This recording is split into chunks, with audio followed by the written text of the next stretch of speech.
This is Ogrodowski of We Are Change.org here in Sao Paulo, Brazil, and in this video I'm going to talk about the biggest chemical attack on the American people by their very own government that will kill over 500,000 people in the next few years, and one of those people affected is myself. This all starts with the silent killer known as asbestos. It only takes one nanoparticle of asbestos to create asbestosis, which will create mesothelioma and lung cancer in people who are exposed to this chemical. Now, not many people know this, but the World Trade Center towers before 9/11 were filled with 400 tons of asbestos. The buildings were built by David and Nelson Rockefeller along with the Port Authority.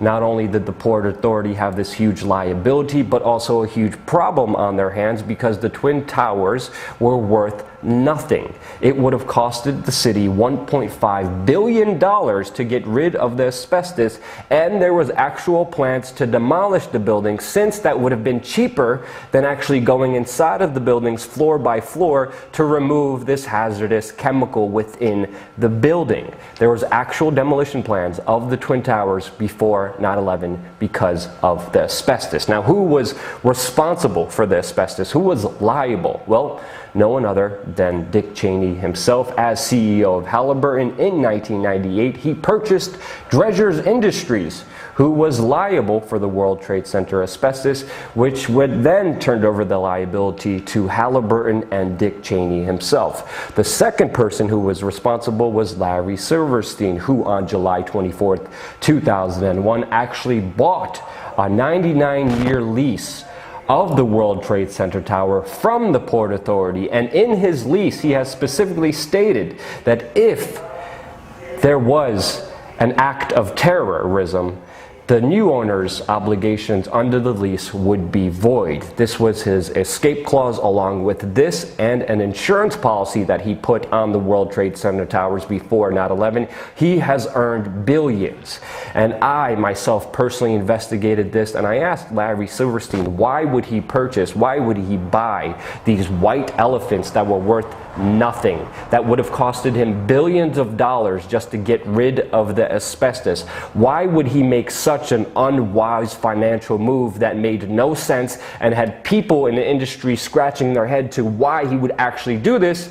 And of course, we got no answer at all from Lucky Larry. We asked him also why on that fateful day, when he had breakfast in Windows of the World with his daughter, with his son, who all worked at the World Trade Center, who had their daily routine of this breakfast in Windows of the World, why did all three of them not show up to work on that fateful day?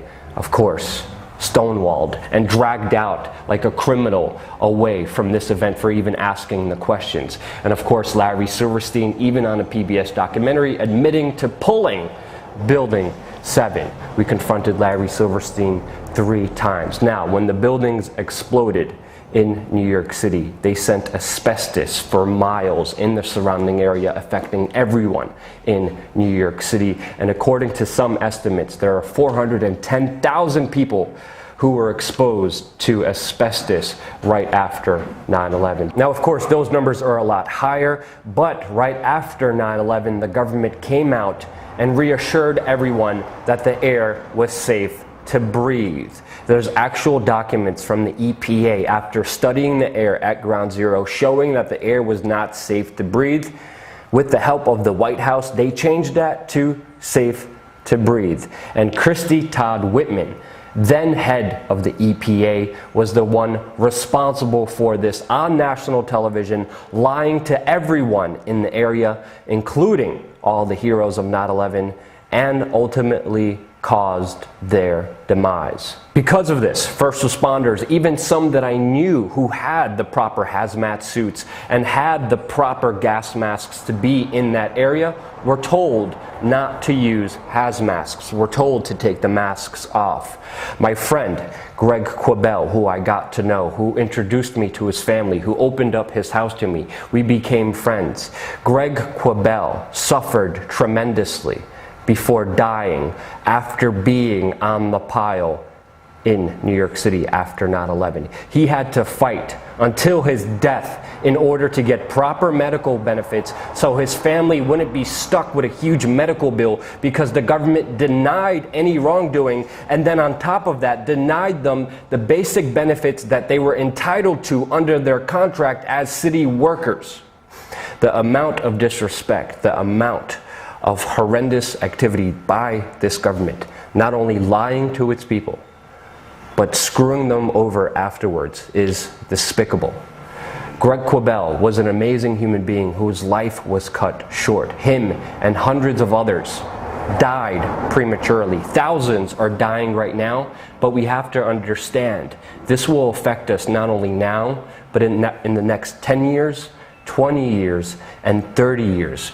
Because this asbestosis is still developing within everyone who is in the region, including myself. This is a map of the plume of the toxic smoke that came from the World Trade Center on that day. I live right here during 9/11. On the day of 9/11, there was a huge toxic plume of dust that came all over my neighborhood. You could write your name in cars with this dust. It covered everything. That smell, that dust was in my community, was in my house days, weeks, and months after 9/11. I lived in that dust after 9/11. The effects of this will hit me later on in life, as well as thousands and hundreds of thousands of other people who will also die prematurely and suffer horrible deaths. I've seen my friends die in painful, horrible ways, as the government not only denied them help, but they also denied any wrongdoing. Criminals like Christy Todd Whitman, Dick Cheney, and Larry Silverstein actually benefited from this crime, as people will suffer.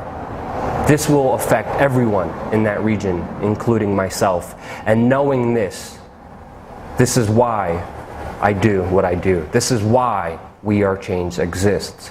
After finding this out, I spent every single Saturday down at Ground Zero for years, informing people. After finding out the stories of the first responders, after seeing my friends die, miserable, painful, horrible deaths, this is what started We Are Change, and this is why I do what I do.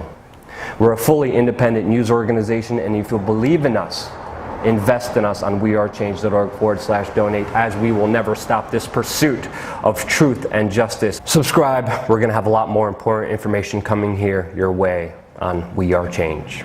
We're going balls to the wall because there's no other option in this world that we live in. Our time on this earth is limited, and it's time to make this world a better place, and we could all do that together.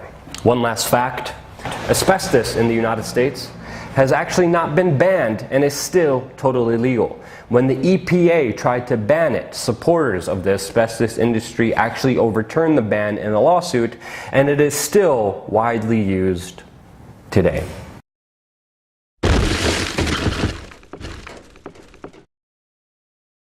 This is Gradowski of WeAreChange.org here in the barrios of Caracas, Venezuela, one of the top murder capitals of the world. What am I doing here?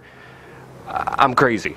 As a journalist, I try to give you stories that all the other journalists are afraid to show you. I want to show you the raw truths of exactly what's happening in this world, but I think I did too much coming here to Venezuela. I'm joined by another crazy man, the one and only Jeff Berwick of the Dollar Video.